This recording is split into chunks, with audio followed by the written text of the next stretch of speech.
works. The technology is not going to fail because we have 2 cameras and we're going to get this recorded and we're going to do it well. Okay, and then after Emily will hear Maria's and then Dakota. Okay, good morning everyone. My name is Emily Jules. You can call me Emily. I've gotten used to that.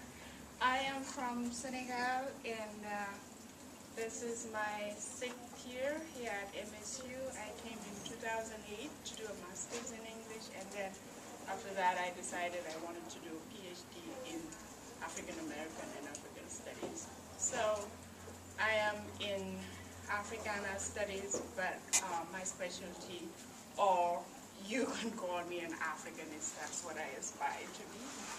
And my research interests are on migration related to forced displacement, mostly in terms of refugee settlement in the region where I'm from, the Sahel region, which is kind of the western part of Africa. So I'm interested in refugees from Mauritania, living in Senegal, and then being exported back by the UN and the government since 2008. So I'm mostly interested in women's testimonies of that forced displacement, and also how that migration, which is not related to a very happy event because it was related to a conflict between the 2 countries in 1987. So I'm interested in women's stories, testimonies, and how their representation or their version of the story can kind of help us understand geopolitics in that region. That's it for me. If you have any questions. Emily, I'd like you to say something about Shah himself and years of... I did it in the university called after him, Cheikh Anta Diop. And, ironically, I didn't know much about him other than being in a school named after him and his political involvement in the country after independence. But I knew, he was a historian and he has published 2 works. The one that I was a little bit familiar, but in terms of hearing about it, but not actually reading it, was Nation Nègre et Culture, which was published in 1954. And I think it's part, I don't know how many chapters, but part of that book is in the African origins of civilization. And so I really got acquainted with Cheikh Anta Diop when I came to the U.S. So it's ironic. I don't know how to explain that, but yeah. And I think it's more related to the Afrocentric, how Afrocentrism is so much of a take here in the academy, mostly dealing with Africana studies and African studies, of course, but back home I was not really exposed to those ideas. Maybe if I was in history I would, but I was not. So I only knew Cheikh Anta Diop through his political involvement in the country.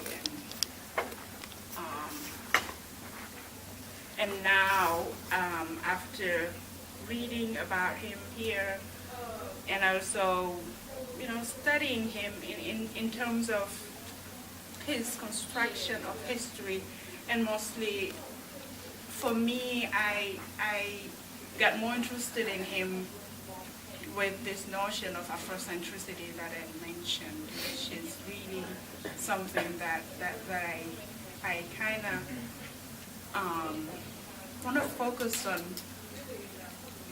It's a complex theory. I don't know if you've had. No, we haven't introduced that yet. Yeah. So basically, it's like kind of roughly summarize it. It's this notion of centering the African as agent in whatever studies that is concerned with Africans and people of African descent. For example, in history, it is centering any analysis on Africans as agents of the history, not as object. So it comes as a counter-narrative of the early constructions of history or construction of the identity of the African and people of African descent, mostly in African studies. It goes back to this long tradition of responding and reacting against the European construction of African history, and mostly Hegel's notion that Africa is ahistorical and Africans are not human beings because they don't have history. Okay? So that's through Afrocentrism that I got really interested in his work, but also in just I really believe in agency, right? In whatever studies in which you are studying people, I believe in, mostly dealing with people of African descent, I believe in centering them, right, in whatever way, and also in focusing on them as agents. You know, so that's how I came to explore you. Any questions?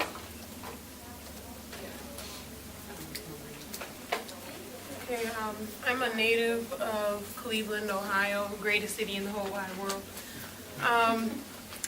I came here, I did a master's in ancient history, so it was Roman and Greek history.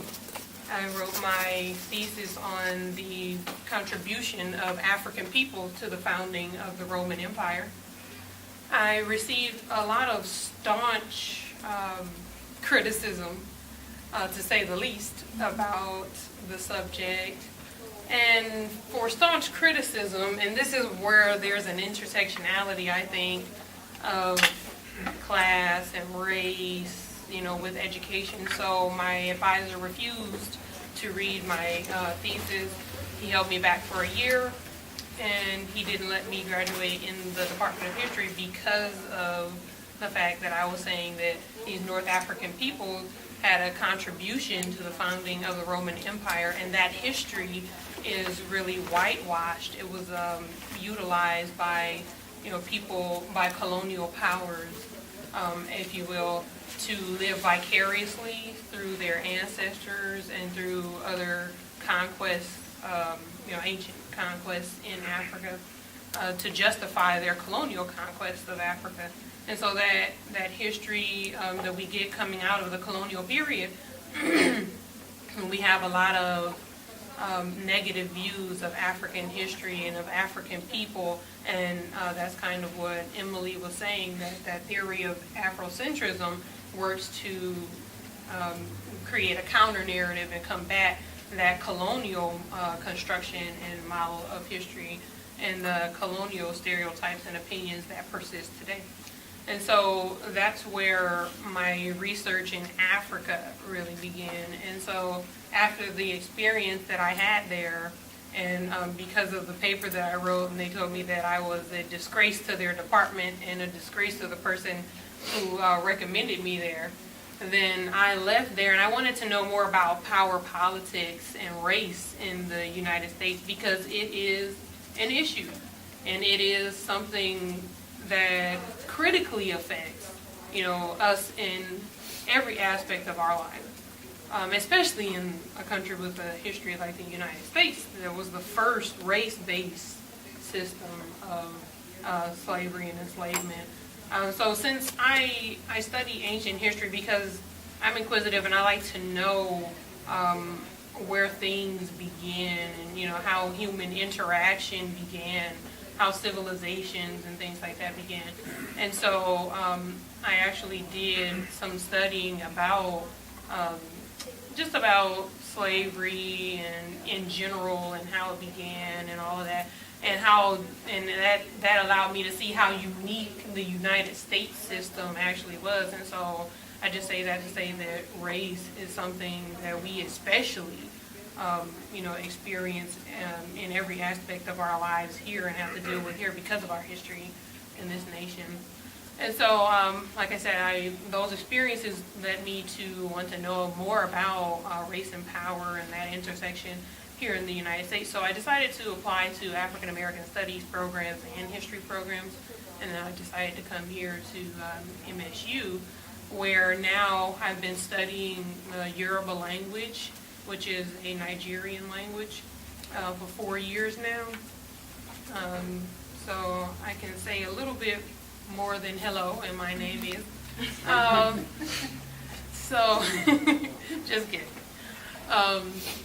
Now I want to take my research to study women, another marginalized population. So just like what Emily was saying, I want to give a voice to the marginalized populations, in history.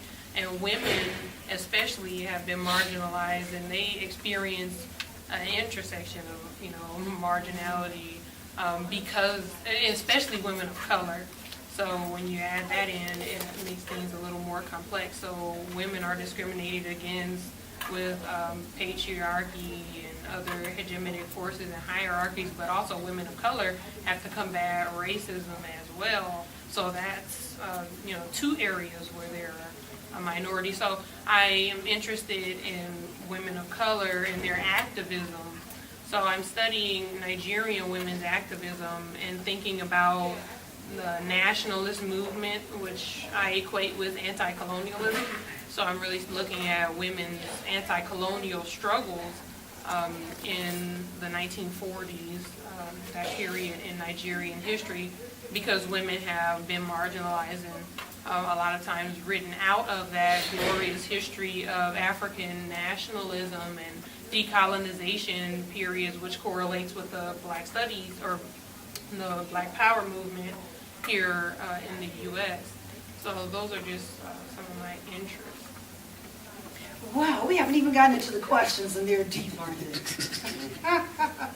It's our pleasure to have our third presenter here today. I apologize for my tardiness, but homecoming weekend took its toll. I think some people can relate. This is Kalanji Walton, who is also a third-year PhD student in African American and African Studies. And so Kalanji, what they've done is to give some background information on themselves and your topic for your PhD. Awesome. And then we'll start with context and the questions. Okay, awesome. I see some black people in the back. All right, now I need y'all to be a little more attentive. Yes, here, good. I'm Come just forward, joking. Peter. I'm What? just You joking. came in and, I'm just joking. All right. there's a seat up here for either one of you. All right. Well, the reason why I did that is because the reason why I'm here getting a PhD in Black Studies and History, I mean, it's because, to be quite honest with you, because of black students. I was a black student, obviously, and I grew up in a predominantly white community of Romulus, Michigan, and I didn't learn much about African American and African history in school. My parents had their own school at home, and neither my mother nor my father graduated from high school. So for them to be able to teach me about African and African American history at home was a very remarkable thing. You don't necessarily need formal education to get an education. Nonetheless, I got a bachelor's degree in Black Studies from Eastern Michigan, and I got a master's in history and a graduate certificate in Black Studies at Eastern Michigan, and now I'm here working on the dual PhD. The reason why I got into Black Studies is because I felt like I needed to know about myself, I needed to know more about my community, I needed to know about my history. And then I concluded that others, black, white, green, yellow, tall, short, they needed to learn, because we, as the sisters have already mentioned, we've been misled and miseducated about African and African descendant peoples throughout history, throughout the world. So I took that upon myself as a charge, and it's a life's mission and it's a passion of myself. My dissertation will be on Black power in the U.S. and Black consciousness in South Africa. I like looking at racialized societies. I like the nitty-gritty, where it gets really nasty, to be quite honest with you. So for my master's, I did African colonization and decolonization. But one of my subfields here at MSU is the internal slave trade, slavery and the slave trade in Africa. So like I said, I like the grit. I don't like the fancy, make you feel good. I like the stuff that challenges your core beliefs and make you reevaluate yourself, your place in it, and the world. So that's the short and sweet of why I'm here and who I am. Thank you.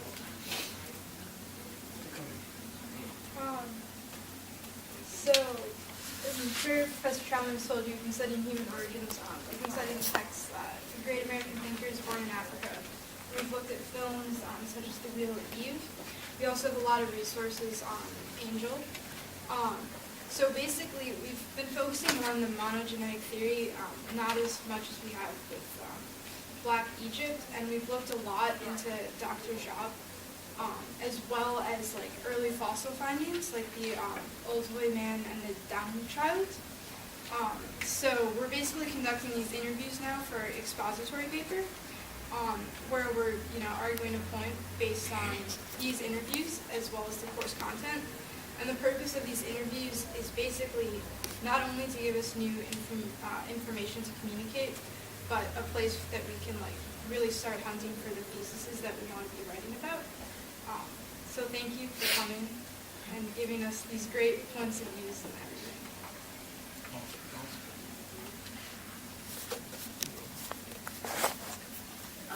So our first question for you guys is, what do you believe about human origins? Let's move on. Well, humanity began in Africa. It has been proven scientifically for several decades now. The Great Lakes region in particular, Uganda, Rwanda, what else is over there? Uganda, Rwanda, Kenya, and Tanzania. Yeah. So that five, we're in the Great Lakes state. Yeah. We're in the Great Lakes state, but humanity started in the Great Lakes region of Africa. And it's been proven through mitochondrial DNA, which they follow in women. Men, we are not the dominant sex, although we think so. Women are, and they've traced that through mitochondrial DNA. So that is my take on the origins of humanity. And Dr. Joe discusses it in both of these books, Myth or Reality and Civilization of Barbarism. And because we often in America don't believe it unless a white man says it, so a white man did. Yeah, so a white man did say it as well, the Black Athena. And I say that seriously because me and my father would talk, and I was telling him about these books, and he was like, oh, yeah, whatever. And then he went and pulled this book out because of that psychosis. We don't believe it unless, to be quite honest with you, a white person says it. And, oh, yeah, and I'll pass these around. And just in case you didn't believe him, February 2008, Time magazine. They said it. So more than one white person said it. And just to add to what Kalonji said, this is a personal story, and I reading Job, and I'm not in history, so, but I have I had some interest that were kind of nurtured by reading Chehanta Job. And then just recently I have a friend, they're like mentors, retirees from Michigan State University, a couple of them are white, and they did what is it again? The DNA test? Yeah, exactly. Huh? A little bit louder. Yeah, so I was telling them about this personal story. They have friends who are friends/mentors, and they just did the I can't say it, sorry. The DNA test, yes. And they were very excited about it and eager to tell me about their findings. And it never occurred to me, though I've read all of this stuff, I was just wondering, why are they wanting to tell me about it? Just forgetting, the relationship between the DNA and origins. And we had, of course, they invited us for dinner and went, and they were like, oh, we are cousins. And I was blank. I'm like, how? I am like the one of the person who have the highest level of melanin, and you, and you're white as snow, as you say, and you're telling me we're cousin. Okay, interesting. And they're like, yeah, we did the DNA, and here are the results. And it happens that we have some African DNA in there. And so I was like, okay, then you need to reach Hunter Job. And so just to say that, that was one experience that strengthened my conviction about the research that is done. Not that I was not convinced, but how in scholarship you question everything. And I was not really questioning Joe because he was proving it. And why is it that, whenever an African or people of African descent is scientifically trying to prove something, it is questioned at a level that is different from when somebody else, like a European or a white person, is doing that. Questions of authority in terms of knowledge and reproducing knowledge. So now I truly believe in it, and I think that we need more research about that. Our generation, you guys, did research about that to kind of just foster this divide that is so embedded into our subconscious, which is, by divide I mean race and racism, which is really the main divide that exists in the world. I don't undermine other points of differences, but I think if we have overcome that, everybody's lives will be better. And I mean everybody. So. And I'll just quickly say that I do agree with that theory of the African origins of humanity and not only civilization. For one kind of poignant reason for me, so I've done some archaeology. I get into archaeology, and I've done some archaeology with the Cleveland Museum of Natural History, and a lot of the bones that have been found, well, most of the bones that have been found that are used to corroborate any type of theory about. A lot of the bones that have been found, well, most of the bones that have been found that are used to corroborate any type of theory about human origins, they're found in Africa. And so we have more of a complete picture of any types of human change or evolution, if you want to call it, or growth, humanity, period, the evolution of civilization, period. We get that clearer picture from bones that are found in Africa. And so more of our human ancestry is materialized and exists as an artifact in Africa and has been found through a lot of archaeological excavations, and a lot of famous archaeologists attest to the same thing, and that's also in the Black Athena book. But yeah, so we get a bigger picture of humanity and its development from Africa itself through complete and utter physical, tangible artifacts than anywhere else. So that kind of lends to the idea that, since there's more evidence in Africa that people were there longer. If you don't even want to agree that they originated there, they were obviously there longer for some reason, some substantial period of time, and then moved to other places. And that's why in the historical or archaeological and paleo archaeological record, we see more bones in Africa than we see in Europe and Asia and other parts of it. Also, just to branch off that question, what do you believe or know about early Black Egypt or Egypt in that civilization? I'm just going to circulate another book because I'm a historian and we love books. This is Stolen Legacy. This was the first book I read about Black Kemet or Black Egypt. So that's interesting because I used that book when I wrote my master's thesis. And it's really interesting, so interesting to me. I love ancient history, and I don't know if anybody here knows who Herodotus is. I was going to bring the histories, but I got too many books to carry. The father of history who established the historical method, this great Greek scholar, philosopher, all of this, anthropologist even. So when I was reading his histories and I started to see the way that he talked about Black people, the way he talked about Egypt. So he traveled, and it's called The Travels of Herodotus. You can look it up. And he went to Egypt and he kind of wrote about the things that he saw there, the way that the women were free to work, and it was a more liberal society than in Greece and yada yada.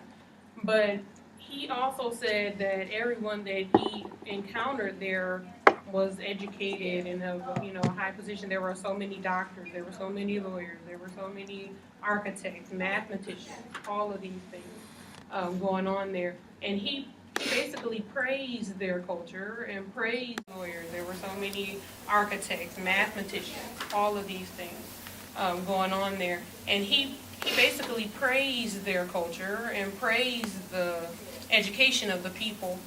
And he also said he as well as another Greek historian, Diodorus Siculus, both attested to the fact that they believe that the Greek people, the ancestors to the Greek civilization, which were the Minoans, they were in contact with African peoples, and African peoples gave them knowledge, a lot of knowledge, which they used to found and build their own civilization and their own canons and their own languages and things like that, but especially religious observances. They said that these Greek people, so these two Greek historians are saying that the Greek religious observances and the foundations of Greek culture came from African education and religious systems. So that was something that no one had ever pointed out to me unless I went and found it myself. I did get up, went and dug it up myself. And when I brought that information out, it was hotly contested. So it's interesting to me that Herodotus is this great guy and follower of history and all of this until he starts talking about Black people or African people. Then he's steeped in mysticism, and that's not true. She's talking about chapter 3 in that book. And in that, he says that they viewed ancient Egypt as the valley of the gods. This is his quote. And then he described them. And he described Emily in his description of them. Yeah, That's very much so. What we call in all social sciences is we call that primary source documentation. He observed. That's participant observation and ethnography. He observed them. So we're not getting a speculation. We're getting, this is what I saw. And he also said that their skin was so dark that it was, that they believed, or he believed that it was kissed, that they were kissed by the gods, and that's why their skin was so dark the way that it was, because the gods came and gave them the knowledge first, and then they disseminated it to the rest of humanity. And that's interesting to me because a lot of people will say that that's just a myth and it's not true.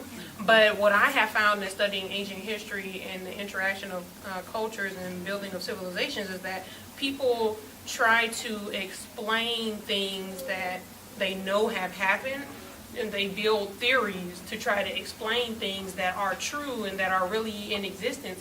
So we're in Greece, we have this African body of knowledge. How did it get here? Well, the gods gave, the information to them first. So they, that may not be true, but the fact of the matter is that there is some morsel of truth inside of even every mythology. Whatever it's built on, whatever it's built, there is some event, some primary event that is the truth that, that myth is built around. So that means something, to me. And it means that African people, they were there. They cultivated a relationship with all of these other civilizations that we consider great, but we don't consider them.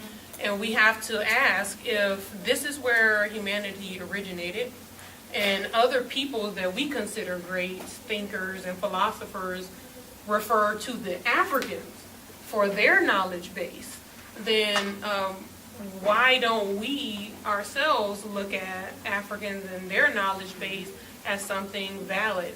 And the answer for me is in the colonial era, when the European powers came to Africa and they needed a reason to justify slavery, they made up a lot of stereotypes and things that and wrote a lot of history that were heavily imbued with bias and racism so that they could justify the inferiority of Africans. And it's too bad that now, see, that's the power of historians, that we can write we can write a history and change a culture and change a nation and change ideas, through time.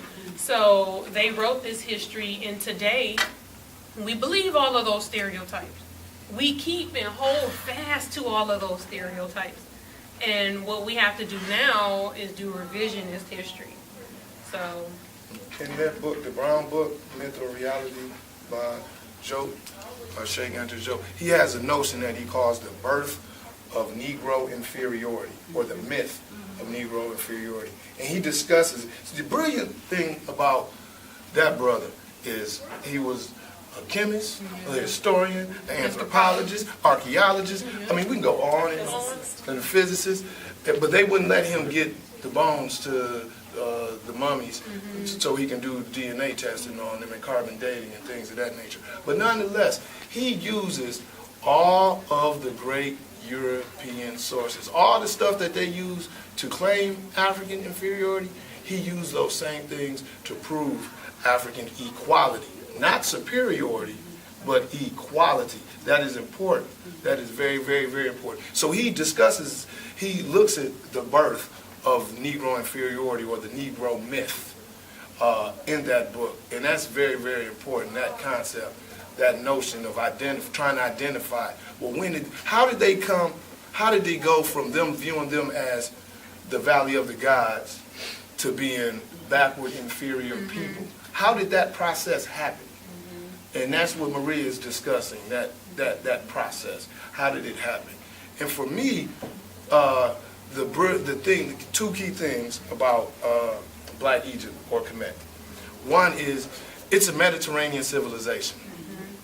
The Mediterranean is I will call the crossroads of the world. Human interaction between all cultures, or at least representing all continents, including the Americas, according to other scholars like Ivan Van Sertima, occurred in the Mediterranean region. So ideas were flowing from different peoples, and people were built. And that's the thing about human interaction. It doesn't matter who invented the computer. Now that it's invented, other cultures have built upon it. And the computer we know today is a result of the culmination of all human knowledge. And so I view Egypt at the time as being a culmination of all human knowledge. And then that knowledge spread from there to Rome/Greece, or Greece/Rome, to Carthage, etc., etc. And then they, being the height of human civilization at that moment in time, were the culmination of human knowledge. So, I mean, I view it as being along the line of a process. And I know it's a later question, but I want to throw this out there. I mean, I think it's quite interesting that Pharaoh's daughter could find Moses on the river, bring him in the house, and tell her daddy that was her son, and her daddy ain't think twice. So they must have looked identical, ethnically. The Hebrews and the Egyptians must have looked very, very, very close, ethnically. I mean, my family's all mixed up, as you can tell. But, I mean, my mom would be like, if I brought in a blonde-haired, blue-eyed baby and say, Mama, this is your grandbaby, first she's going, well, let me see the mom. Because if she's white, then that makes sense. But other than that, I don't know, brother. We got a problem. Maybe we need to do some DNA testing. So, I mean, so they had to look very, very similar ethnically, for that even to happen, And just to add to what they said about ancient history. So Maria talked about Herodotus, and when he visited Egypt, it was in the 5th century BC, right? And so, and Job is kind of mostly talking about the origins of humanity in Egypt and saying that it was from a Great Lakes kind of strategic geographical point, which is the Mediterranean. And so the Nile Basin, right, that was the basic. And from there they spread out during the 6th century BC. And so we have, before that, so a century before that, Herodotus was there and said this, I have a quote from. And he said, it's certain that the natives of the country, meaning Egypt, are black with the heat. And Job does the kind of, brings up the same point and proves it scientifically with physics. And so I have a video of that. He speaks French he was interviewed by an American. He speaks French, but there's subtitles, right? So if you're interested, and he's elaborating this scientific dispersion and the fact that that region was tropical, and so no one could survive there unless they have a strong dose of melanin in their skin over there. So, and it not just Herodotus, but Diodorus of Sicily, kind of did the same thing. And going to the Francophone part, who because of the French wanted, after slavery, they wanted to colonize, Africa. And so the one historian that they use, Gaston Maspero, even talks about the black origins of humanity in Egypt. And another point, during French colonization in Senegal, right, though they were saying that Job's research is just a myth and a longing for a great history of king and queens, which is an oversimplification of what he was doing. They kept the institute that he kind of founded, which is the Fundamental Institute of Black Africa. And that was one of the greatest research institutes of what was then, like during colonization, the French West Africa, which was all these parts of West Africa that were French colonies. So one of the greatest research institutes, and it is still now in Senegal. And Job was the founder with his the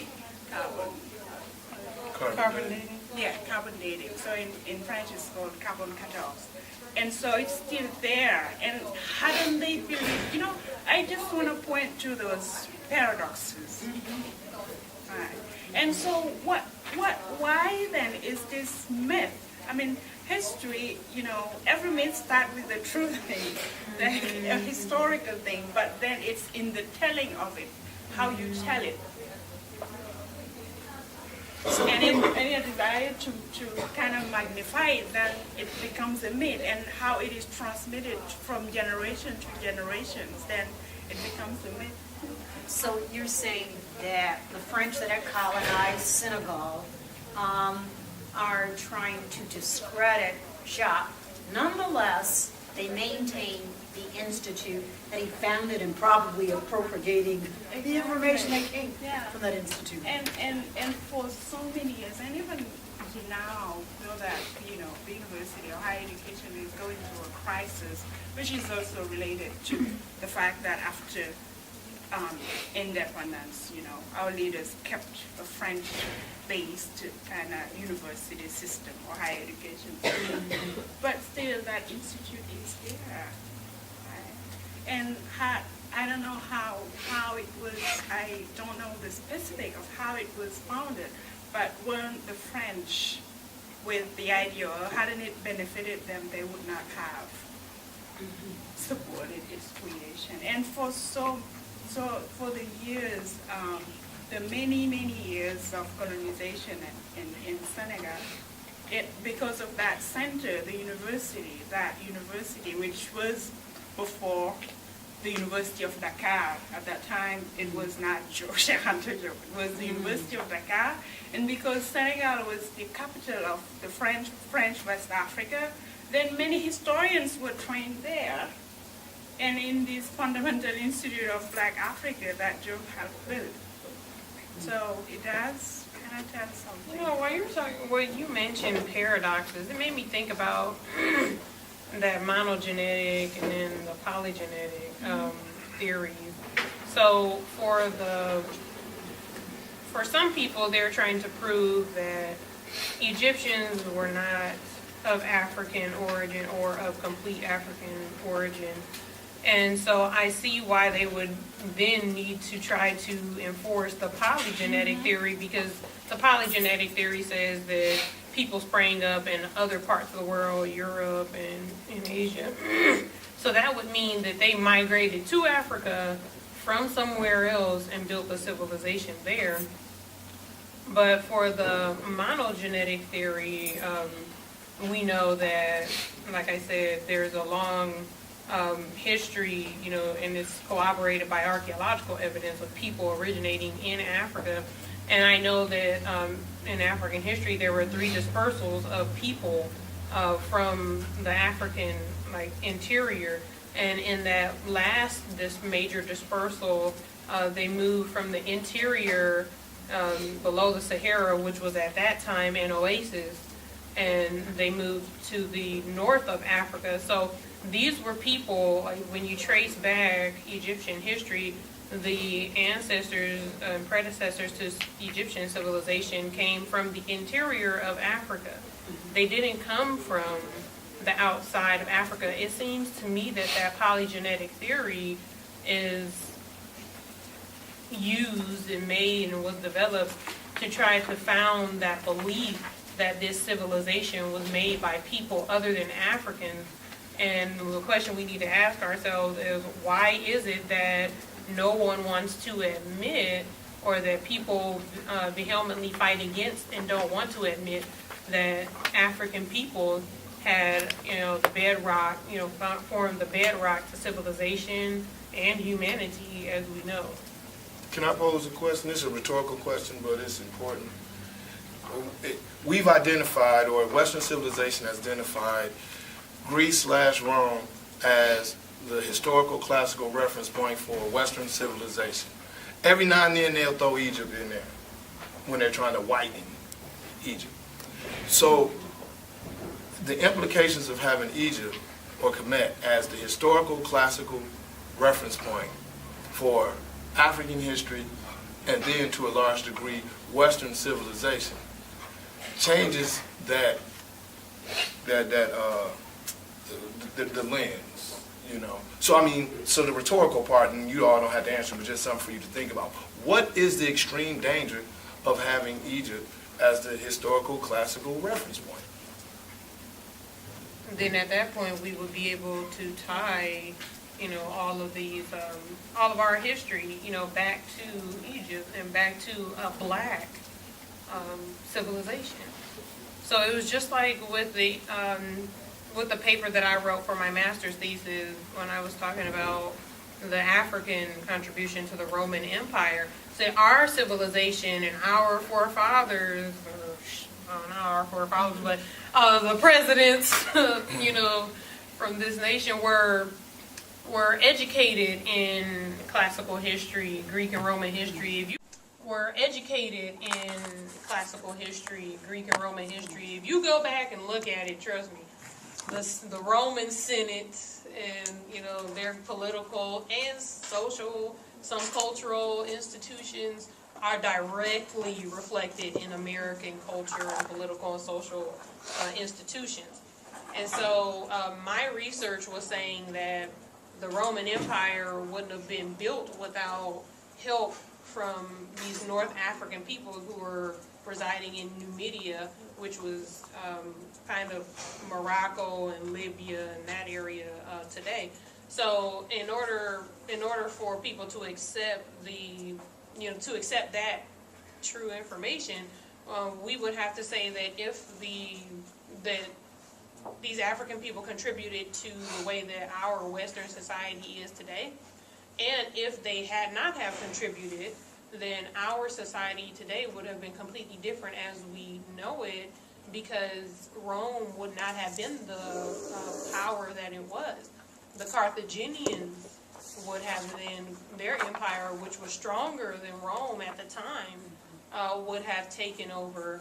And Carthaginian, Carthage was another North African, power and civilization, and it was built of African people, North African people, and Phoenician people from like Canaan and Israel and that area. They came to Africa and mixed and created a Carthaginian population. So if the Numidian people in North Africa had not have helped the Romans to defeat the Carthaginians, our Western civilization could very well be built on Carthaginian, which is North African and Phoenician principles. So this African interaction and African history has direct effects, and has direct implications on our society and culture today. But we should ask ourselves, why don't we recognize it? A lot of times when I was an undergrad, I remember us talking about like civilizations in a history course, and had nothing, the professor just kind of breezed over Africa and had nothing to say, really in depth about that area. But when we got to Europe, we talked in depth about a lot of things and a lot of cultures and, on and on and on. But every time in a lot of different classes too, I would see that whenever we're given a survey of the world areas and we get to Africa, it's like, breeze over that area. And so why is that when it's so pivotal and it's so important to what we know today? I want to interject a couple of things, and we're going to get to, even if we don't finish all the questions in class today, we'd like to email you the ones that we don't get to. Oh, no, I can't do that. You know her, don't you? She's my right hand. Yeah, all right, okay, so she's joking, all right. But at any rate, I'm just thinking, so I'm thinking about I don't remember which one it was, the prince from Egypt that was brought here to U.S. and all the testing, and they're trying to see, okay, is he black, is he white? King Tut. Is it King Tut? Yeah, and I'd like to hear your comments on that. I also like to hear you talk about then who are the Egyptians there now, and how did they get there? Oh, great. That's right. Yeah. That is Go an ahead, important. break it up. Yeah. Well, no, that's a very, very important question. As I mentioned, that it's the Mediterranean region, so you have a lot of that. You have a lot of migrations, and that's the thing with a huge continent like Africa, like a huge continent like Europe, like a huge continent like the Americas. You have lots of migration, lots of migrations. By the time that it came to King Tut, and he has two names, and that's another story that we can't get into now, but it has to go with the birth of monotheism. So, I mean, this is like really profound and complex stuff. But nonetheless, his grandfather, Akhenaten, is alleged to have been the teacher of Moses, when Moses was still the prince, and he was the high priest, Akhenaten, or Akhenaten, however you decide to pronounce it. That's where we get the word atonement from. A-T-O-N comes from that. The God, this mono God, Aten, the sun god. But nonetheless, they murdered, when Akhenaten and his wife, y'all probably heard of his wife, Nefertiti. Yes. See, y'all didn't know that was King Tut's mother. Of course, because they had to tell you this dirty history. But when they took back over and had a coup d'etat, and they killed Akhenaten, and they blinded him and put him in, there we go. They put him in a sand tomb, and they put Nefertiti. She was the most beautiful woman ever to live, but she died the ugliest woman ever to live, because she basically died of dehydration in this sand hole, whatnot. And then they King Tut sat on the throne. He was 9 years old. He sat on the throne for like another year, but he was in a coma. And they took back over and reintroduced monotheism or whatever. But the point being is, according to the history of Egypt, his grandfather was someone who came back. He was from a line, a lineage that came back to Egypt after invaders, outsiders had conquered Egypt several times.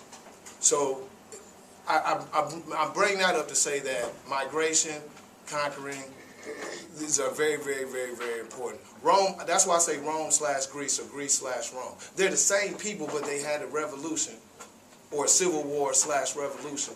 And then they changed their names, they changed a lot of things. But we're talking about the same geographic space for the sea of like Rome. The same thing happened in Egypt multiple times. And then as a result of colonialism and further migrations, the people that are in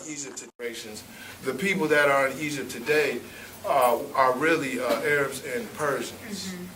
They're Arabs and Persians. So they come across. And Greek. And Greek. They come across. So like when people say things like Cleopatra, you know that, well, Cleopatra wouldn't look like Elizabeth Taylor, but nor would she look, you know, like Emily. Because she is a descendant of the Greek general, of Alexander the Great's general, Ptolemy. You know, so she was a mixed origin. You know, so but she wouldn't have looked like Elizabeth Taylor, though. Don't get that twisted. But nor would she look like, you know, like she came straight from Senegal or straight from Mozambique or anything like that. You know, she'd have been maybe like me, all mixed up. Heinz 59, as my family like to say. I mean, who knows? So all these migrations are important, and it's a crisis right now in Egypt for many reasons. But I'll just point when they were dealing with the dam, and when Nasser built the dam, they flooded all of where they buried the black pharaohs. So all their tombs and all their stuff, it got flooded. And there's a crisis right now because they're like, man, we need to save what we can save. And those are these pharaohs' tombs. That's why it was on the cover of this. You know, they weren't discussing it because they wanted to be happy to black people all of a sudden, but because it was a political crisis related to this happening in Egypt. So they don't have a connection. And then the Muslims, and I'm Muslim, so I can say this without coming off as anti-Muslim. My wife and I are Muslims. She was raised Muslim, I converted. But they wanted to destroy the Sphinx, the pyramids, because they said it was infidel. It represented paganism and all these other things. So the contemporary people in Egypt have a disconnect from this history in Egypt. And that's important. I mean, if they felt it was truly part of their culture, they wouldn't have that disconnect. It would be a preservation of their, because in the Muslim world, they have preserved pre-Muslim things in their culture, like the Kaaba. That was represented the god of Mecca before Islam was invented. They preserved that, and it's been integrated into Islam. So we take a pilgrimage there, and we circle it. But they did that before Muhammad was born. So that I point, there's a disconnect there, and I think that disconnect is rooted because they were migrants. They were migrants. We go to Egypt and take DNA tests of all the Egyptians. It wouldn't tell us anything about this time that we're talking about. But the same thing we can go to parts of Mozambique, Zimbabwe, and do DNA tests, but it won't tell us about the people that live there if we go back in history, because they migrated. Migration in Africa is very important to consider. And I tell people this when we, as African Americans, want to do the DNA and find out where in Africa we're from. And then people come back and say, I'm from here. I say, no, that is where the people are at today. But that isn't necessarily where they was when you were enslaved or lost and then became enslaved, or however the process of your particular family member or members that you're the progeny of that resulted in you being an African American, result of enslavement. It doesn't necessarily tell you about that moment in time and where they were at then. You know, fortunately for me, one of my grandparents was an immigrant from Africa, from modern day, the border of Angola and the DRC, the Congo, the Cabinda region. They fighting over right now because they found a whole bunch of oil. So you know how that goes. You know, but so I can say, well, at the very least, my people from that region. But that doesn't tell me about my African American black heritage. It just tells me about my grandfather. Because I mean, if I did the DNA, they can say, okay, they're from whatever. They're from Angola, but they may have migrated from Ghana, From different places. from different places down there. You know, so that's important to consider on. And they tried to use that trick on, you know, King Tut. Yeah. On that, they always use a bunch of tricks on us.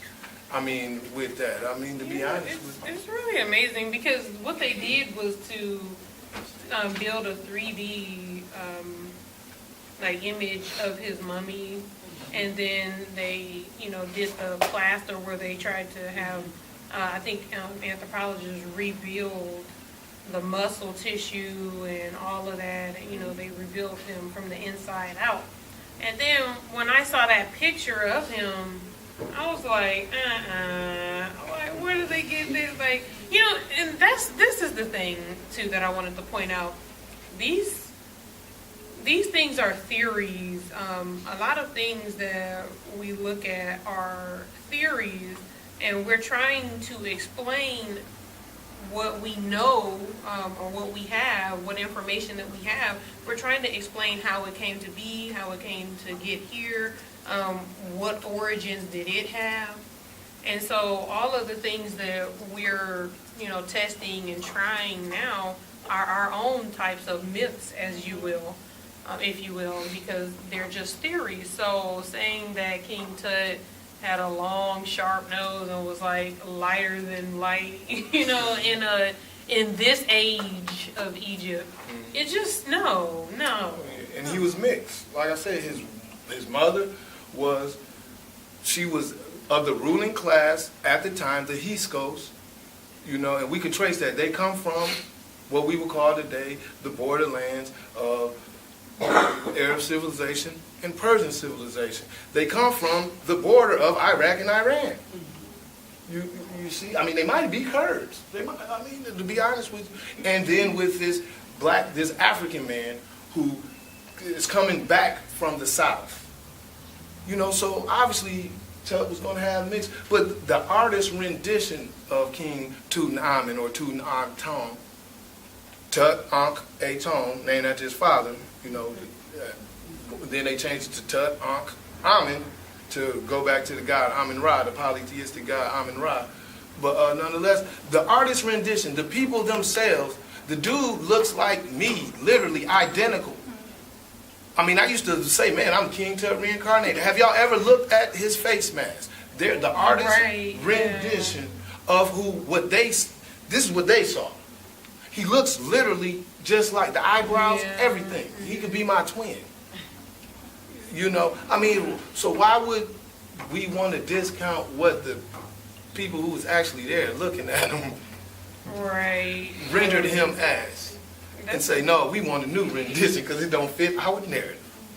We got to make him look like Jesus. I was just about to say Not that. the real Jesus, but the Jesus that Michelangelo painted. Yeah, the Jesus that Michelangelo painted, that he used his cousin as a model because... Trent Reznor, anybody Nine Inch Nails? Well, he looked like Alice in Chains. Jesus looks like Alice in Chains, according to them. But it's interesting though, because like while we're on the, you know, the subject of talking about... Don't that look like my twin? Yeah. I'm serious.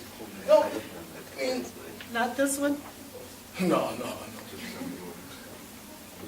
Yeah, This that is a doesn't even look like reconstruction, him. right? This is a reconstruction. So you mean this one? Yes. What the actual... She can prepare for you. Yeah, what the actual Egyptians themselves depicted him as. I mean, isn't that... And it's interesting too though that like with the historical Jesus, how did Jesus hide in Egypt if he was blonde hair and blue eyes? I don't want to think about that. I mean, that would Amazing. I mean, that might have made him, you know, stick out like a sore thumb, and anybody that was looking for him would have been able to find him. Well, we're just looking for the white guy. We'll start there. Oh, wrong white guy. I'm sorry. All right, we'll keep looking. It would have been fairly simple. But I mean, it's these logical things to me that people seem to not look at seem so illogical. You know, I mean, because we mentioned like ethnicity, he must have looked like the people in Palestine at the time, like the people in Egypt at the time. He must have looked like them. You know, other Kanye, oh Lord, I'm gonna leave Kanye alone right now. You know, but I mean, just keep in mind, according to the biblical record, if we take it, and I'm gonna keep it real, and people get mad at me, my wife gets mad at me too, because I say I can't take Quran as completely historically accurate. I can't take the Bible as completely historically accurate. The lessons and all that, and I'm not getting religion and faith, yes, you can. But the actual history, maybe, maybe not. But if we look at the historical biblical record, Jesus is the descendant, or Yahweh, Jehovah, Yahshua was his real name, if you want to get to it. I was raised Messianic Jew before I converted to Islam, so we focus on the actual Jewish names growing up. So the man, and it means Yahweh is our Savior. That's why they say it's true, Yahshua, Yahshua, in the Bible, but I digress. He is the descendant of David. You see, David was a Hebrew.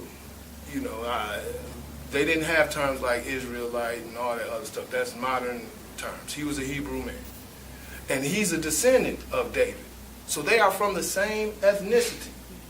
The same ethnicity of Moses and Aaron. Moses and Aaron were brothers. Same mother, same father. But Moses just got lost and got found on the river. So he would have looked, in theory, very much like the Egyptians during the time that we're discussing. That was my whole point. And to even double confirm that, Moses married a black African woman in the Bible. They got mad at him. His sister got mad at him. Solomon, David's son, had a wife, Queen of Nubia, Queen Sheba of Nubia, and they had kids, Menelik, and et cetera, et cetera, et cetera, et cetera. So in the Bible, they're talking about this interaction of people and African people being prominent people in biblical times. Yeah. You know, so how did we come then? If we want to just focus on how did we come from during biblical times? And I'm talking, this is actually Torah that I'm talking about. So we're talking about Judaism, early Judaism, maybe 1,000 years before Christ walked the earth. How do we go from black people being, they human, they cool, we interact, we marry them and all whole nine, to the Bible says we need to make them slaves? How did that happen? The same document that crystallizes that they're human beings is then used to justify enslaving them. You know, how did that happen? That's very, very, very, very, very, very key. It's connected to the same conversation of Black Egypt. And that goes to a long history of kind of falsifying, and that's what's happening here, right? So the joke talks about when this guy, Volney, started talking about the dark red races. And so that is kind of taking away from this fact that the Egyptians were black. And so the dark red races then takes Egyptians' origin into Asia, right? And then if that keeps, and it didn't stop there, of course there were kind of whitening of Egyptians and Egypt. And then if you add to that, that is kind of the Western construction of history. Because I am a literal person, and I like to say that history is a matter of interpretation. Of course, you will not ever name. But it is. Yeah, but you know, you have facts. And how do you get the facts, right? We talk about facts, and there we question objectivity. Right? When it comes to interpreting, what do you interpret from? From what you know, of course, from your position. If you were looking at for example, there is a computer that I'm kind of perceiving from a distance there. My description of it can only be based on my location toward that computer. So it goes back to this when it comes to this King and anthropologists. I mean, how can we even trust them with this kind of work, knowing the history of anthropology and supporting these agendas, right? Slavery, colonization, and all of those. And of course, if we want to construct a history, and you know, you can tell me that, you know, we have archives, you know, and those archives are valid. I won't say they're not valid, but they're written from certain positions, certain point of view that cannot be dissociated from whatever they were used for in that specific time. And that's And- why, yeah. And so if we want to understand, what happened centuries ago from the point of view that we are now, based on, for example, Western constructions or interpretation of Egypt, and also adding to the Muslim migration and mostly related to commerce. And it was also another period of conquering. Right? And so if you imagine, like, I am this Muslim conqueror, and I wanna convert these people. So do I really kind of focus on their previous beliefs or whatever they had, like a polytheistic kind of multiple religious views, or do I make my own vision of what religion is or what my agenda? Do I support it, right? So that's how we have to understand this now, the contentions that we have between, Egyptian, whether they were Ethiopians first or exactly. That's why I was just going to add to that, this is one of the reasons why racism and racialization of facts, of history, of cultures is really important, because it has so many implications as to how we view things, in later periods. So, I mean, it's just so interesting and amazing to me, studying ancient history, to see that there was no color prejudice. Like he was just saying, Hebrew people were marrying African people, and, Greek people were praising African people, the Greek ancestors were using, doing trade and commerce, and so were Chinese and other people doing trade and commerce with African people. So everyone was, they weren't biased against each other because of race and phenotype and all of that. They had other But, reasons to yeah, be they biased. had other reasons to be biased, but not those reasons. Power, for example. And I mean, it is war all- and things. This is the thing, man. People are people. All these civilizations are people, are civilizations made of people. They got the same issues that we all have. Greed, lust, envy, et cetera, et cetera. I mean, it's just funneled through different things. And because we focus on, because of contemporary issues and contemporary experience, modern world was created through racism. And what? So a lot of the things we distill and look at is race-based. But there's other ways, because what we didn't discuss, and it's something that could be discussed, is class. In regards, well, how was the society structured? How did class factor into this black Egyptian society? Class factor into this black Egyptian society. What did that mean? What were the implications of it? And I bring this up, and I know we're going to be wrapping up soon, I know one of the questions was about religion when I read the questions that Dr. Troutman sent me. So we have to consider this. I think something everyone always forgets, that the three Abrahamic religions, in order of deference, of creation, Judaism, Christianity, Islam. I know my wife will tell me, no, they were all Muslim, but I'll let her discuss all that later with me. But nonetheless, but for the point of their self-identifiers, Judaism, Christianity, Islam. They were all created as a response to oppression. The Hebrews were being oppressed by the Egyptians. So what did those Egyptians look like when they were being oppressed? You see, what did class structure look like in regards to that? And that's why, according to Dr. Joke, they transposed things that represented positivity, good in the Egyptian cosmogony, and made it evil. They flipped it. So the snake, which is on the crown, which represents on the map south, but in their phraseology, upper Egypt, and etc. They switched it. So now the snake represents evil. and et cetera, et cetera, et cetera. Christianity was birthed out of class oppression in the Jewish community, although they were being oppressed by the Romans. But that's why Yahshua was fighting with the Pharisees and the Sadducees, because he was representing the poorest of the poor of that Jewish community. And then when they converted non-Jews into his followers, then it was they being oppressed by the Roman Empire. Islam grew out of discrimination and oppression on the trade routes. The Christians and the Jews were treating the Arabs at the time very bad because they were scattered people. They weren't centralized, although they had the centralized city of Mecca.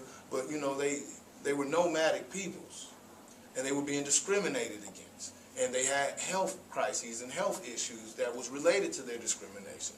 So the Prophet Muhammad was given the revelation according to the Quran and introduced Islam. And that's why it's so health conscious, strict health code, because of the political context it grew out of.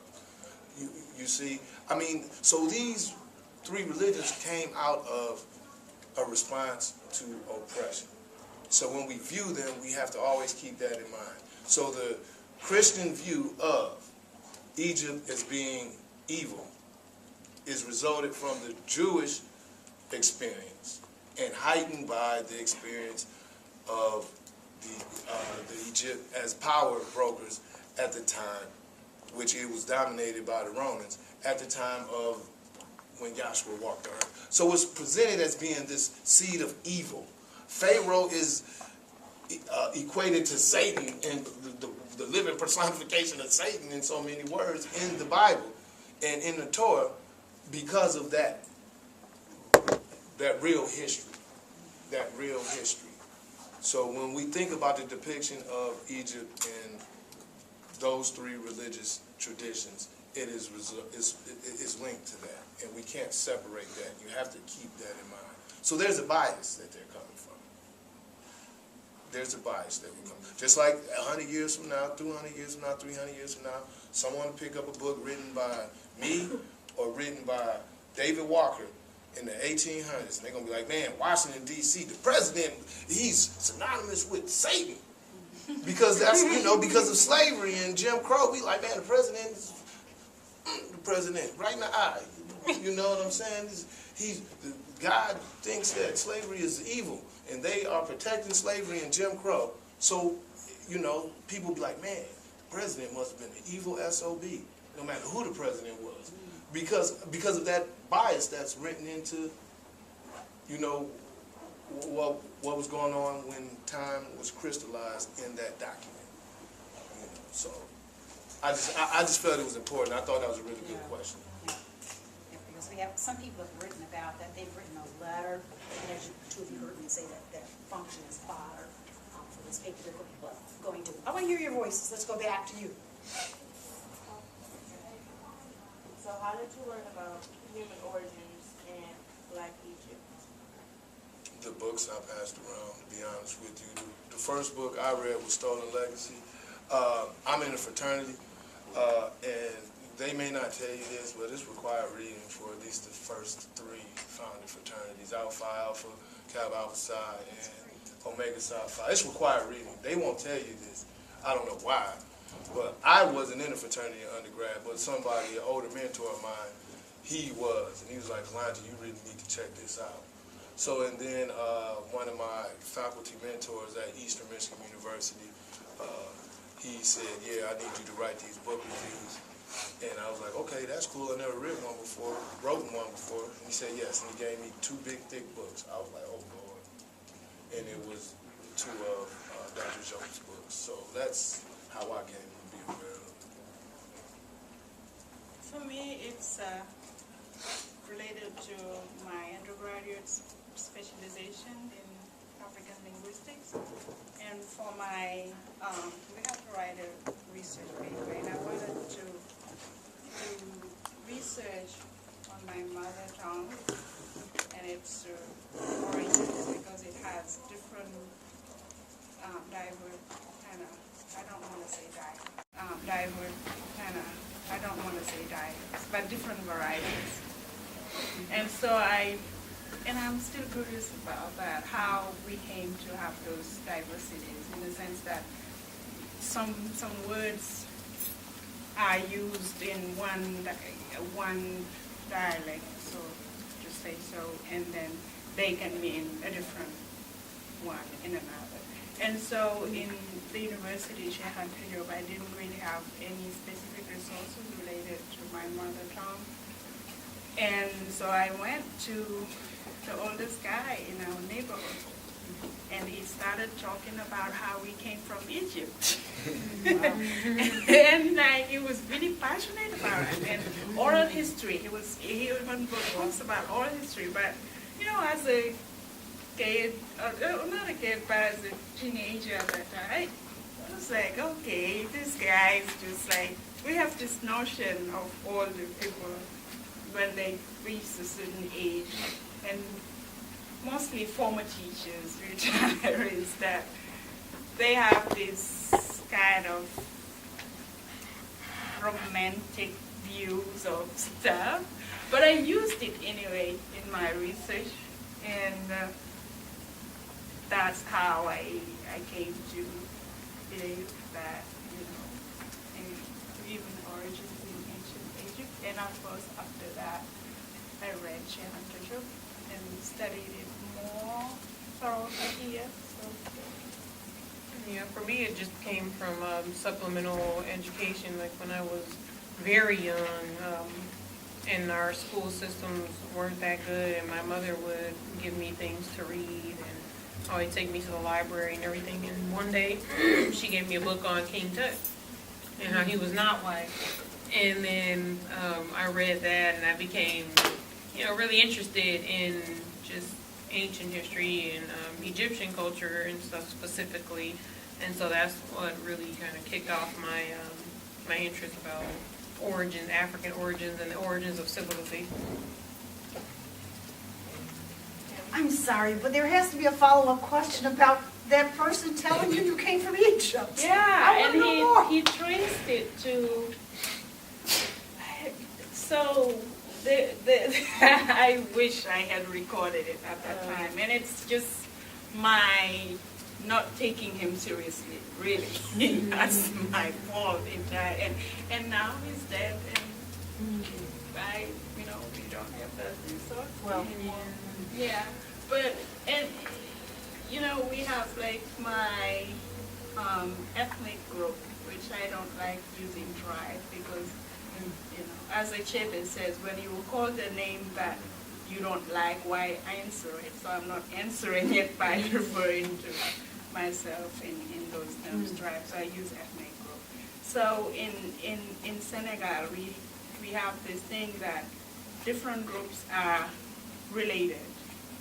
So for my ethnic groups, we say that we are related to Fulanis. And so Fulanis are our cousins. And another kind of, the Mandingo, a variety of them, like the Jolas in the south, that we are related. And that's how he traced it from each story, that I didn't take it seriously that time, and I really regret it. And kind of traces it through language, through, you know, syntax and even words, that how certain words are used. And I think at some point he even went to Timbuktu, like there was something through Timbuktu, then we through the north, then there was the Fulanis influenced by the Moros of the north, and then we migrated through the interior, and southwest, closer to the coast is this other areas, my ethnic group, and then further down south, the Mandingo. And so that this is the funniest thing, because I was not taking him seriously, that Timbuktu, and we have a similar word in Serer, and it means kins, like your kins. And so he kind of used Timbuktu in that way with different meaning in our language. So I really regret that. Yeah. FYI, for some of you, you've already paid attention to the idea that Jacques did look at the linguistic aspect of it. so that's why people characterize him as a linguist as well. And so what you're saying is actually documented by Jacques, that there, and I don't know his particular language family, but he does present these particular words and their connection to the Egyptian language. So there is a link. Somebody wrote about that in your letter, but there is a link linguistically in terms of language. Okay, let's go to the next one. We have about 10 more minutes. Next person. Are you going next? Yeah. Oh, okay, go ahead. What did your beliefs about human origins represent? We did that one, didn't we? I would say the same. We will have the same answer to the last question to that. It's all interconnected for us. Okay. So, what are your responses to the monogenetic theory of human origins, like your personal beliefs on it? Well, this, I said, when I was talking previously about the fossil record, or not the fossil record, but I guess you can go with the fossil record. In Africa, it gives us a more complete picture of the growth of humanity and civilization. And so I do tend to agree that the origins of Africa, or the origins of humanity, come from Africa. So I do agree with that monogenetic theory, because it's been corroborated by a lot of evidence, whether it's archaeological or whether it's mitochondrial DNA, and, a lot of different ways, histories. I believed it anyway before I even was introduced to the scientific and the historical and the linguistical and et cetera, et cetera, et cetera. I mean, just because my dad told me now, who's going to question their dad as a kid? He said, the black man is the original man. It's like, okay. I have no clue what that means, but I will remember that as I'm playing with my ball. So, but however,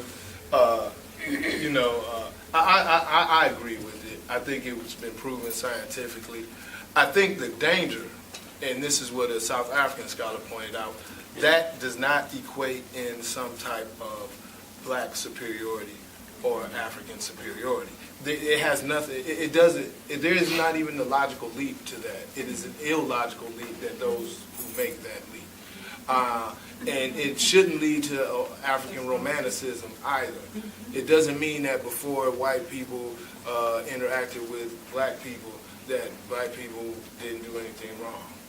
And that that's all BS, all peoples have the same issues: greed, lust, envy, sloth, et cetera, et cetera, et cetera. So I believed it, I backed it up. I just cautioned against people taking it and turning it into something that it isn't, and people try to. Don't do what the oppressor did to you, to other groups, I believe in it because, in addition to it being proven by science, I also think that Africans, just looking at the practicality, in looking at the matter in terms of practicality, such a big and diverse continent as Africa cannot exist in the world without contributing in great ways, not contributing in terms of being victim, the forever victim, the forever oppressed, but contributing in valuable ways that have benefited people, and maybe that's why it is still being positioned as the forever victim, or the forever oppressed. So, and also in the world, in the world, there is always, and just for human beings, there is always a need for othering. Like we always define ourselves in relation to the other. And so in that way, Africa has been used in that way, but I also think that there is the other way around, that Africa has contributed in so many ways, and so that's why I believe in it. Yeah.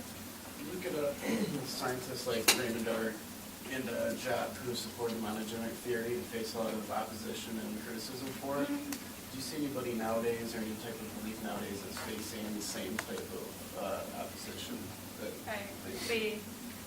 Yeah, I mean, Job has a whole school of historians, and he can tell you more about it. Afrocentric historians, right?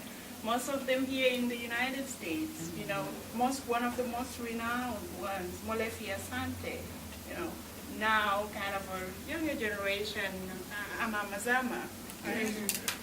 And of course, they kind of even argue with each other among themselves, the Afrocentric, because of their positions towards that vision, that theory. But also Job himself, like, since his first book published in 1954, yesterday preparing for this, I was looking, and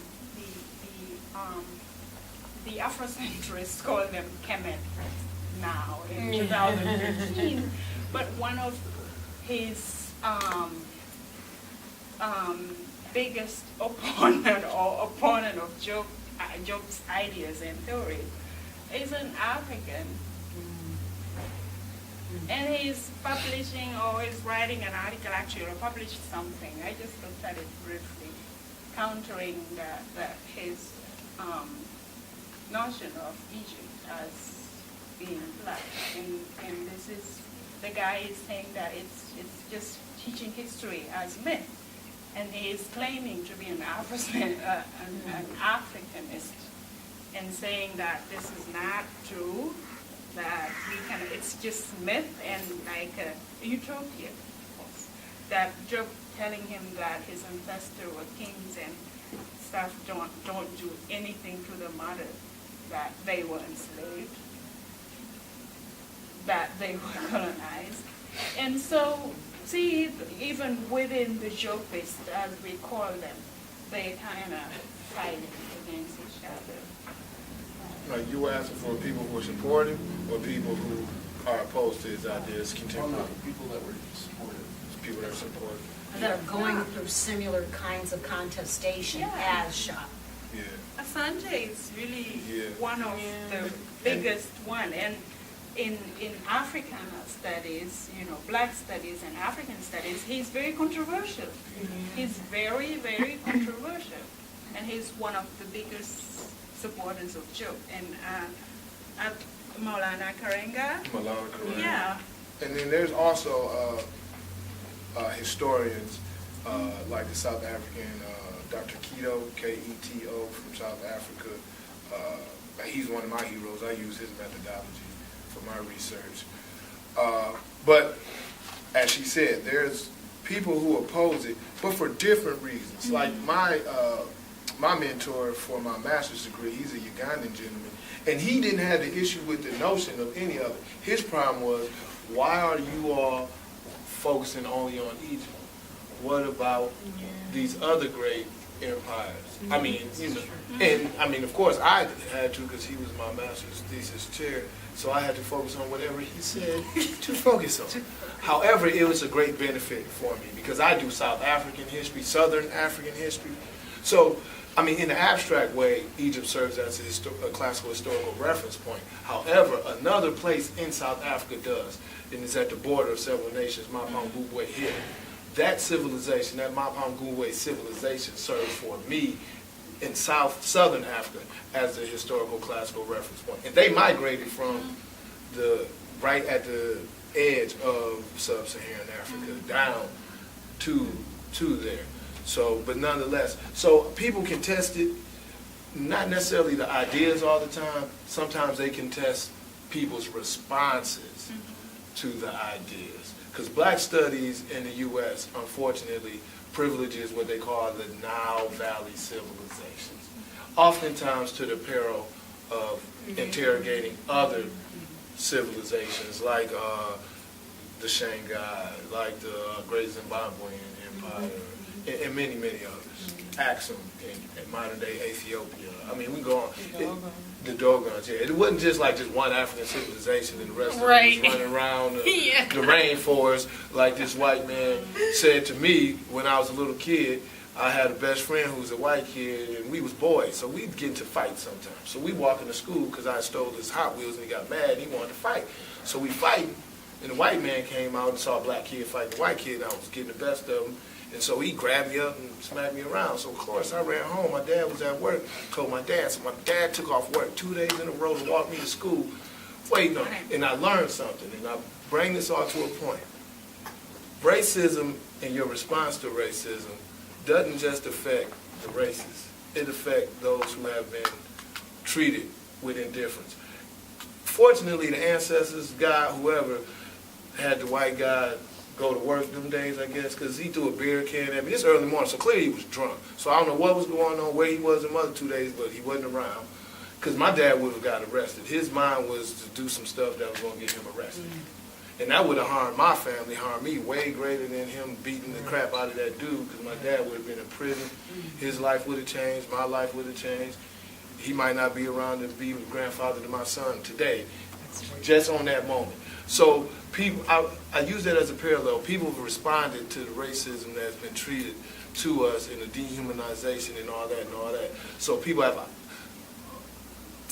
have unduly concentrated solely on the Nile Valley civilizations and have ignored the others. So they've made a mistake as well. I will argue. Dr. Obenga is another person, and he's the one that does the language. I don't know much about him. I haven't studied his work, but yeah, another person. One more question, folks, and we're going to go. Who's next? I have one comment. Let's let Charlie go with his first. DeAndre, and we'll come back. Based on the Dr. Jobs and other scientists' position on Egypt, and what are your response to them? To his position now? Yeah. I agree with him. I think it's accurate. I think it should be expected because it's a Mediterranean civilization, and that is at the epicenter of human interaction. So that's my take on it. That it should be expected. Today we won't be surprised if we say that the Mediterranean civilizations interact with one another, borrow ideas, and things of that nature. So why in the past we are surprised or apprehensive to that notion? Yeah, and I would say the same thing that why would we say, in the past that Africa was just completely isolated and cut off when we have evidence to the contrary. I mean, even though I always reference, what I like the most, the period that I studied the most previous to this one, even, for example, with the founding of Roman Catholicism, there were African popes and bishops.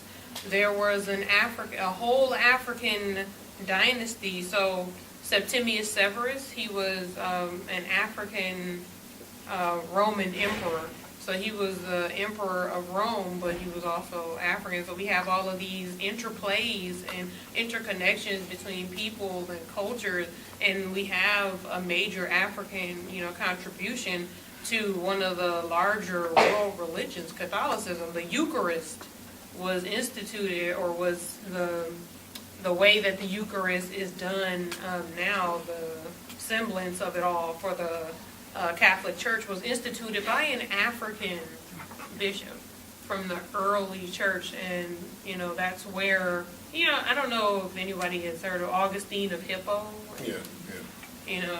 All of the writings that he did basically found the Christian and Catholic canon, and so Christian and Catholic canon. And so, like I said, Africa was not isolated at any point in time during the growth of civilization or during that interplay of cultures in the ancient Mediterranean. And so the only logical reason, or the only logical question we can ask is, why is it isolated now for us in our understanding? And the answer for me would be because colonial powers and needed to justify what they were doing in their degradation of African society during that period of colonization and enslavement, and they made a new canon, a new history, a new narrative, and that is what we follow today, unless we do the research. For me, it is that Africa has been the idea. Just if we think of Africa as an idea, you know, from the 19th century to now, we have different stages in how the idea is constructed by Africans and by others, Westerners. And so, it's important to note the time in which Job's work appeared. It was the period when, after World War II, which followed the decolonization process. And so it was important in determining an African subject, right? An independent subject that is part of history. And one can say that it's because as an African I'm biased, but it's not that, but it is offering a counter-narrative of the other stories of Africa. So if we had stories of Africa by Europeans and by others, then now why is it that the story of Africa by the African is problematic, right? Even though he's proving it and he's building on the previous constructions of that idea.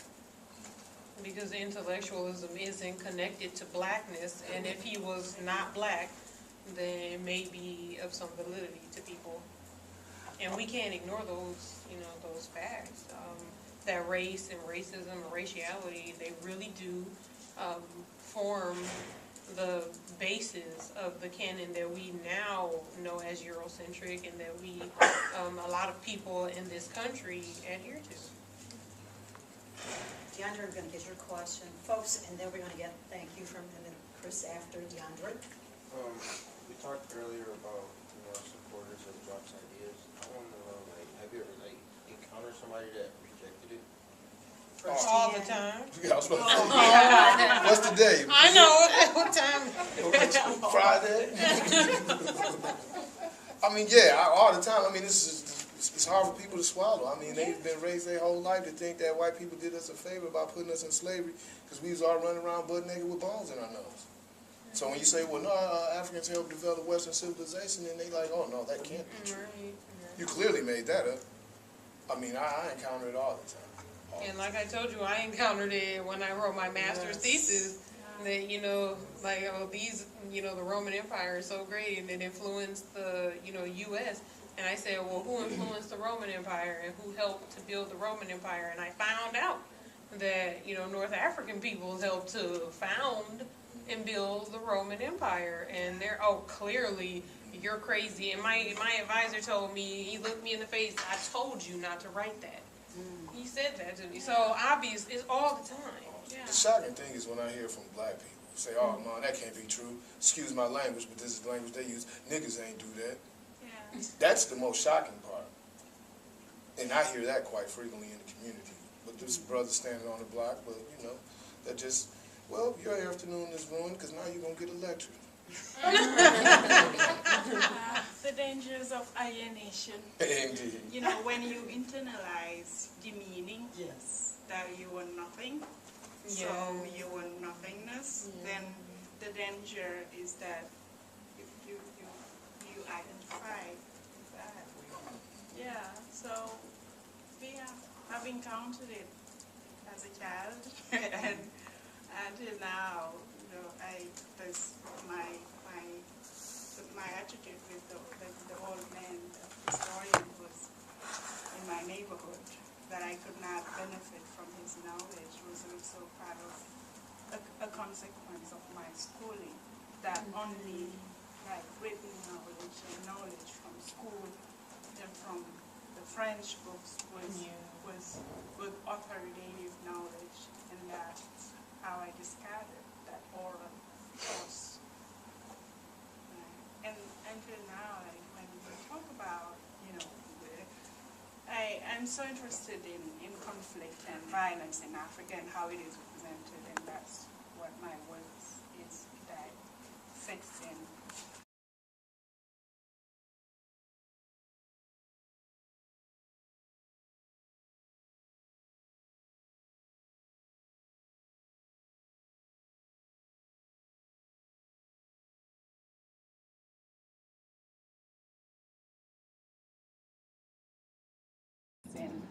And so when I say that when we historicize what some may call chaos in Africa now, though we've been many African countries have been independent for half a century now, and that people say, oh, it's just Africa is doomed, those ideas from the 18th, 19th century, and Africans believing that and talking about Afro-pessimism.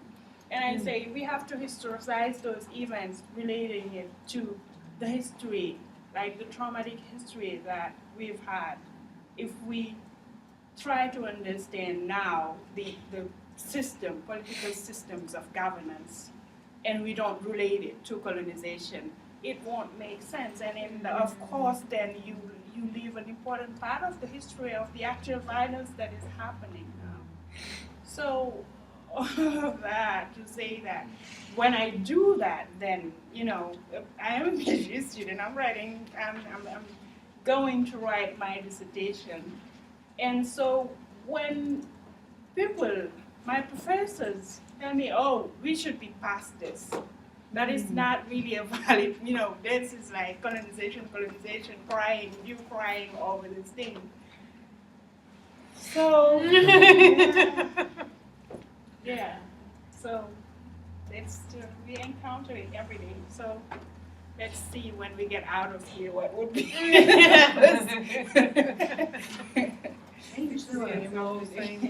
Yeah. So. We'll go ahead. It's about voting, Chris. All right, on behalf of the entire class here, everyone in here, we'd like to thank you for coming out today, letting us interview you. You guys have a wealth of information on everything here, so we really appreciate it, and couldn't ask for better. Thank you. Thank you.